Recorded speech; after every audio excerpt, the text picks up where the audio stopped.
మాజీ ముఖ్యమంత్రి వైసీపీ అధినేత జగన్మోహన్ రెడ్డి గారి ఆదేశాల మేరకు కూటమి ప్రభుత్వం ప్రజా వ్యతిరేక విధానాలను ఎండగడుతున్న నిత్యం ప్రజల్లోకి దూసుకుపోతున్న మాజీ మంత్రి పీఏసీ సభ్యులు పినపై విశ్వరూప్ గారికి అమలాపురం కోఆర్డినేటర్ పినపై శ్రీకాంత్ గారికి శుభాభినందనలు. ఇట్లు కటకంశెట్టి ఆదిత్య, వైఎస్ఆర్ కాంగ్రెస్ పార్టీ రాష్ట్ర కార్యదర్శి, అమలాపురం నియోజకవర్గం పరిశీలకులు. చంద్రబాబు నాయుడు గారి అరెస్ట్, వాళ్ళు అక్రమ అరెస్ట్ అంటారు. సరే, సక్రమాన్ని పక్కన పెడితే ఆ ఇంపాక్ట్ వైసీపీ మీద పడిందా?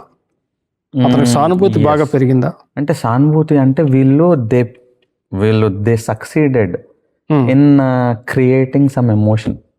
ఒక ఎమోషన్ క్రియేట్ చేసేసి దాంట్లో లబ్ధి చేయాలి, లబ్ధి జరగాలి అన్నది ఒక ఎమోషన్ డ్రామాకి ఏదైతే గేమ్ తెరలేపారో దాంట్లో వాళ్ళు సక్సెస్ఫుల్ అయ్యారని చెప్పచ్చు. అయ్యారు. యా, అంతే కదా. మరి అప్పుడు దాకా ఈయన తిట్టినోడు, ఇద్దరు తిట్టుకున్న వాళ్ళు సడన్ గా ఇంకా ఇంపాక్ట్ తర్వాత ఈయన ములాఖాత్ అని చెప్పి గంటల లోపల ఉండేవారు. ఏం మాట్లాడుకున్నారు అంటారు మరి మీరు? ఇదే మాట్లాడుకున్నది. ఇది కంటిన్యూస్ మీడియా మానిటరింగ్ ఇచ్చేసాము. వాళ్ళు 24/7 బయట ఏం జరుగుతుందో చూసేసుకుంటున్నారు. లోపలికి వెళ్ళి మీడియా టెన్షన్ బాగా వస్తుంది, ఎమోషన్ బాగా వెళ్తుంది, మనం ఈ రకంగా వెళ్దాము, డెఫినెట్లీ ఒక ఎమోషన్ ని మనం క్యాప్చరైజ్ చేసుకోవచ్చు అన్నది క్లీన్ గా అర్థమైపోయింది వాళ్ళకి. This what happened. మరి ఎందుకు ఎవరు జగన్ గారికి ఈ సలహా ఇచ్చి అసలు చంద్రబాబు నాయుడు గారు అరెస్ట్ అనేది ఆ టైం సమయం సందర్భం కాదు కదా? అంటే సార్, మా జగన్మోహన్ రెడ్డి గారు ఏంటంటే ఆయన ఒక రాంగ్ ఇస్ రాంగ్. అప్పుడు ఏదైతే ఒక కుంభకోణంలో చంద్రబాబు నాయుడు గారిని అరెస్ట్ చేశారో ఆ కుంభకోణం 100% జరిగింది. అది యా డెఫినెట్లీ ఆ కుంభకోణం జరిగింది. సరైన సాక్ష్యాలు ఉన్నాయి కాబట్టి అరెస్ట్ చేశారు. చట్టానికి ఎవరు చుట్టం కాదు కదా సార్, అరెస్ట్ చేశారు. మా జగన్మోహన్ రెడ్డి గారు నిర్ణయాలు తీసుకుంటారు. Definitely wrong is wrong. ఆ టైంలో కుంభకోణం జరిగింది. తద్వారా చట్టరీత్యా ఏమైతే చర్యలు తీసుకున్నారో అంతే. As a chief minister you will definitely take that call. ఆయన తీసుకున్నారు ఆ కాల్, అరెస్ట్ చేశారు. బట్ దాన్ని వీళ్ళు రాంగ్, వీళ్ళకి ఫేవర్ అయ్యే యాంగిల్లోకి తీసుకెళ్ళడంలో వీళ్ళు సక్సెస్ఫుల్ అయినారు. అయితే ఈ ప్రధానంగా ఈ కారణాలు ఓటమికి చెప్పొచ్చా? వాలంటరీ వ్యవస్థ చెప్పొచ్చు, చంద్రబాబు నాయుడు అదొక ఎమోషనల్, అదొకటి సక్సెస్ఫుల్ అయినారు. అండ్ ఇంకొకటి ఏంటంటే ఒకసారి అవకాశం ఇద్దాము ఖచ్చితంగా పవన్ కళ్యాణ్ గారు కూడా. బికాస్ అప్పటికే ఆల్రెడీ పవన్ కళ్యాణ్ గారు 1-2 ఎలక్షన్స్ ఫేస్ చేసి ఉన్నారు. సో ఎలాగైతే 2019లో ఒకసారి డెఫినెట్లీ జగన్ అన్నకి అవకాశం ఇవ్వాలని చెప్పి ఎలాగైతే మాకు ఇచ్చారో అలాగే ఒకసారి అవకాశం ఇద్దాము, చూద్దాం అసలు ఏం చేస్తారు అన్నది వాళ్ళకు కూడా ఒక అవకాశం ఇచ్చారు. So that benefited. అంటే ఇవన్నీ collectively they got the result. And ఇంకొకటి డెఫినెట్లీ ఈవీఎం ట్యాంపరింగ్స్ కూడా ఉన్నాయి. డెఫినెట్ గా ఉన్నాయంటారా? ఉన్నాయి, 100% ఉన్నాయి. బికాస్ లేకపోతే అన్ని మెజారిటీలు ఎలా వస్తాయి సార్? 30,000-40,000 ఏంటి? రాజాన్ని పైన 19లో మీకు వచ్చినాయి కదా సార్ మెజార్టీలు? సార్ 19లో మాకు వచ్చింది అంటే అదే చెప్తున్నాను కదా. ఎప్పుడైతే ప్రజలు ఒకసారి ఈయనకి ఖచ్చితంగా ఫేర్ ఛాన్స్ ఇద్దాం, ఎందుకంటే 2014లో మాకు గవర్నమెంట్ రాలేదు, మేము తక్కువ సీట్లతో ఉన్నాం. సో అప్పుడు ఏదైతే ప్రజలకు ఉండిందో అది ఖచ్చితంగా జగన్కి ఒక ఛాన్స్ ఇవ్వాలి అని ఎప్పుడైతే వాళ్ళు అనుకున్నారో 2019లో they gave their mandate. So దాని result we got the seats. So అదే ఒక ఆలోచన ఇప్పుడు వీళ్ళ ఆలోచన ప్రజల దగ్గర నుంచి గెయిన్ చేసుకోగలిగారు. ఒకసారి అవకాశం ఇవ్వాలి, ఒకసారి చూద్దాం. అంతేగాని 2019లో లేని ఈవీఎం ట్రాపింగ్ 24 ఎలా వస్తుంది? మెజారిటీలు అన్నీ సాధ్యమే కాదు సార్. అంత మెజారిటీలు రావడం సాధ్యమే కాదు. ఏమో జగన్మోహన్ రెడ్డి గారి మీద నెగిటివ్ అలా డెవలప్ అయిపోయిందేమో. ఈవీఎం ట్యాంపరింగ్ పైన సెంట్రల్ ఫైనాన్స్ మినిస్టర్ ఎవరైతే నిర్మలా సీతారామన్ గారు ఉన్నారో, మంత్రి గారి హస్బెండ్ పరకాల ప్రభాకర్ గారే ఆయన ఇంటర్వ్యూలో ఆయన చెప్పారు. సో నేనేమి ఎవిడెన్స్ లేకుండానో లేకపోతే రీజన్ లేకుండానో నేను చెప్పట్లేదు. ఆయన చెప్పిన దాని విధానం ప్రకారం ప్రతి 6 సెకండ్లకి ఒక ఓటు వెళ్ళిపోయింది. ఎలా పడింది అంటారు? 6 సెకండ్స్ లో ఓటు వెళ్ళిపోయింది. మీరే ఇమాజిన్ చేసుకోండి. అంటే లోపలికి పరిగెత్తుకుంటూ బయటకు వచ్చేసేయాలా? That won't happen. 6 seconds. That is one thing. ఎక్కువ ఓట్లు రాత్రుల పూట ఎక్కువ ఓట్లు ఎక్కువ శాతం నమోదయ్యాయి. ఎలాగయ్యాయి? అకార్డింగ్ టు ఈసీ రూల్స్ ఒకవేళ 6 తర్వాత ఎంతమంది అయితే లైన్లో ఉంటారో అంతమందిది ఖచ్చితంగా ఓట్ వేయించాలి. సో ఇంత నెంబర్స్ ఆఫ్ ఓట్స్ ఎక్కడా లేవు. వాళ్ళందరిది సీసీటీవీ రికార్డింగ్స్ చూపించమని చెప్పండి. ఎలా ఎక్కడ చూపించారో వాళ్ళు? లేదే. సీసీటీవీ రికార్డింగ్స్ ఎక్కడ ఉన్నాయి? ఈ 3 రాజధానులు జనం ఆస్వాదించలేదంటారు జగన్ గారిని? వాళ్ళకి నచ్చలేదు. ఏ మూడు సార్? 3 రాజధానులు అంటే గతంలో 3, ఇప్పుడు 3? గతంలో 3, మీరుండగా 3, మేముండగా 3. So the concept wise that's a very beautiful concept. చాలా మంచి కాన్సెప్ట్, చాలా మంచి ఆలోచన అది. ఇప్పుడు కూడా మీరు చూసుకుంటే ప్రతిదానికి అన్నిటికీ పైలట్ ప్రాజెక్ట్ కింద వైజాగ్నే చూస్ చేసుకుంటున్నారు. ఎందుకు?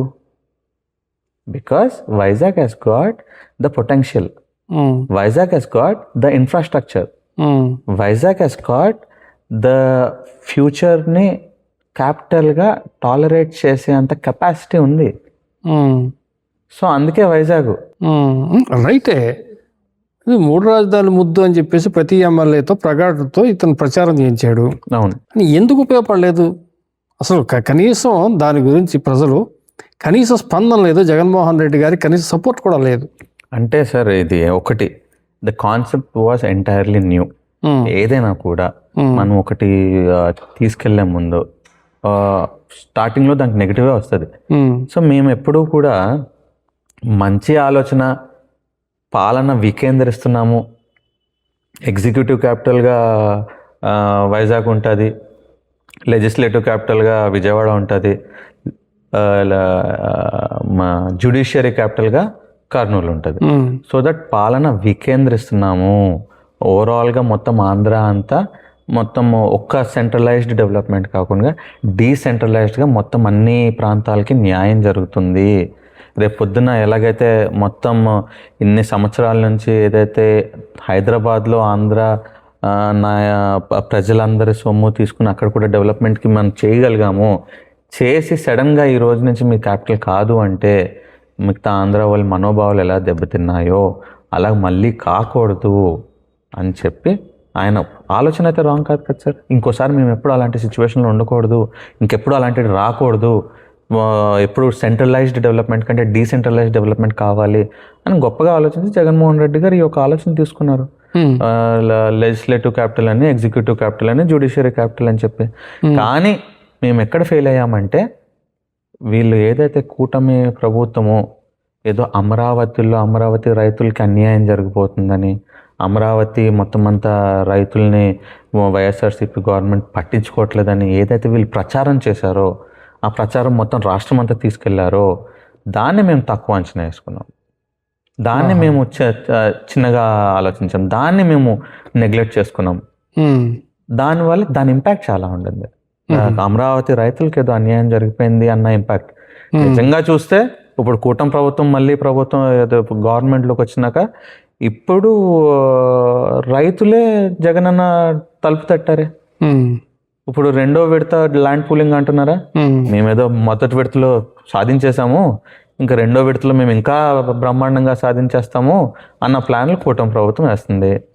రైతులందరూ జగనన్న తలుపు తట్టారే, మాకు అన్యాయం జరుగుతుందన్నారే, మీరు రావాలి, మీరు ఖచ్చితంగా మాకు మా తరపున ఉండాలి అని చెప్పి జగనన్న దగ్గరికి ఎందుకు వచ్చారు? మరి మావిగన్ ఏంటండి? మళ్ళీ ఇప్పుడు మావిగన్న ఇప్పుడు 3 రాజధాని వదిలేస్తారా? ఇంకా మావిగన్కి వెళ్ళిపోతారా? అంటే 29 అధికారులు అల్టిమేట్లీ సార్ ఇక్కడ మావిగన్ అన్నది జగనన్నకు వెరీ క్లియర్గా చెప్పారు. మావిగన్ అన్నది మావిగన్ పేరు ఉండాల్సిన అవసరం లేదు. ఆయన ఓన్లీ ఒక ఎగ్జాంపుల్ చెప్పారు. పేరు కావాలంటే ఎలాగైనా పెట్టుకోవచ్చు, పేరుదేముంది. ఆయన జస్ట్ అర్థం అవడానికి ఆయన ఒక పేరు చెప్పారు అంతే. కావాలంటే ఏ పేరైనా పెట్టుకోవచ్చు. దానికి పేరు పైన కొంతమంది కాంట్రవర్సీ చేయడం చూసాను నేను. ఎందుకు అసలు మెయిన్ సబ్జెక్ట్ వదిలేసి పేరు మీద కాంట్రవర్సీ తీసుకున్నారు. జగన్ గారు క్లీన్గా చెప్పారు, పేరు మీరు మార్చుకోండి స్వామి, పేరు అదే ఉండాల్సిన అవసరం లేదు, పేరు మార్చుకోవచ్చు. సో మావిగన్ అన్నది ఏంటంటే అల్టిమేట్లీ సార్ జగన్ అన్న ఆలోచన ఏంటి అంటే ఆల్రెడీ ఇన్ఫ్రాస్ట్రక్చర్ ఉన్న ఏరియాస్ని సెలెక్ట్ చేసుకుంటే ప్రజల డబ్బు వృధా అవ్వకుండా ఉంటుంది. ఇప్పుడు ఏదైతే రీసెంట్గా సుమారు 2,500 కోట్లు కేవలం అద్దాలకు పెడతారా? మనకి సార్ ఫర్ ఎగ్జాంపుల్ ఒక చిన్న ఉదాహరణకి మీరు ఫర్ ఎగ్జాంపుల్ ఉదాహరణకు ఒక హౌస్ వైఫ్ ఉంటుంది సార్. హౌస్ వైఫ్కి హస్బెండ్ ఓ 100 రూపాయలు తీసుకొచ్చి ఇస్తాడు. హౌస్ వైఫ్ ఒక ఇల్లాలుగా ఒక ఈ ఇల్లుని ఆ 100 రూపాయలతో ఏ రకంగా చక్కబెడతారు? ఆ 100 రూపాయలు ఓ 10 రూపాయలేమో కిరాణా సామాన్లు కొంటారు, ఓ 10 రూపాయలేమో పిల్లల అవసరాలు కొంటారు, ఓ 10 రూపాయలు ఇంట్లో ఏమైనా రిపేర్లు ఉంటే చేసుకుంటారు, ఓ 10 రూపాయలు ఇంకా ఏమైనా హాలిడేకో లేకపోతే ఇంకో 10 రూపాయలు, ఆ రకంగా వాళ్ళు సెగ్రిగేట్ చేసుకుంటారు. అంతేగాని మొత్తం 100 రూపాయలు తీసుకెళ్ళి నువ్వు ఓన్లీ ఇల్లు రిపేర్లకు పెడితే ఏం తింటారు పిల్లలు? పిల్లలు ఏం వేసుకుంటారు? ఇల్లు ఎలా గడుస్తుంది? అన్నీ ఉంటాయి కదా. సేమ్ వే జగన్ అన్న చెప్పేది అదే. ఉన్న డబ్బు అంతా నువ్వు తీసుకెళ్ళి క్యాపిటల్ కడతా ఉంటే ప్రజలకి ఏం చేస్తారు? ఎలా చేస్తారు? ప్రజల ఆకలి ఎలా తీరుస్తారు? అది అల్టిమేట్ కాన్సెప్ట్ ఇస్ దట్.